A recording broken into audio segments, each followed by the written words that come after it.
माई इतिहास तक ले हमसे कुछ नहीं की मांगी। जब समय आई ना तब तोहरा से मांग ले।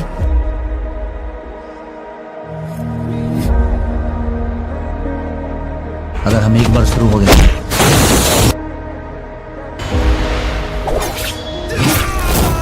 तो बीच में इंटरवल नहीं कर। इला और जा उपजात के सर काट दा। जिसको भी भेजना है औकात नाप के भेज, तेरे बस का नहीं है।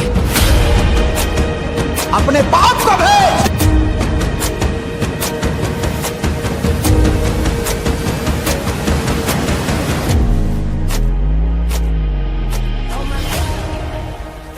सुपरस्टार खेसारी लाल यादव की एक नई फिल्म निकलने जा रही है जिसका नाम है डंस। इस फिल्म का पोस्टर आउट हो चुका है और रिलीज डेट भी आ चुकी है। हम इस वीडियो में आपको पूरी जानकारी देने वाले हैं। भोजपुरी सिनेमा के हिट मसीहा कहे जाने वाले सुपरस्टार खेसारी लाल यादव की डंस फिल्म की टीजर 3 दिसंबर को रिलीज कर दिया गया। इस फिल्म के अभिनेता सुपरस्टार खेसारी लाल यादव एक नए लुक में नजर आने वाले हैं। उनके लुक को देखकर लगता है कि यह पहली बार ऐसा किरदार निभाने वाले हैं सुपरस्टार खेसारी लाल यादव। जब से इस फिल्म का टीजर आया है तब से सोशल मीडिया में खूब वायरल हो रहा है यह वीडियो। फिल्म में खेसारी लाल जी एक फर्स्ट लुक में बीड़ी सुलगाते हुए माचिस की तीली लेकर निकलेंगे। इस डांस फिल्म में खेसारी लाल के सिवा और भी नए नए कलाकार आए हुए हैं जो कि इस फिल्म में दिखाई पड़ेंगे आप सभी को। और एक्शन के साथ यह लव स्टोरी होने वाली है। खेसारी लाल भी कहते हैं यह बहुत स्टैंडिंग फिल्म होने वाली है। इस फिल्म की रिलीज डेट की बात करें तो यह फिल्म 7 फरवरी 2025 को रिलीज होगी पूरे भारत सिनेमा घरों में। डांस फिल्म के डायरेक्टर धीरज ठाकुर जी हैं।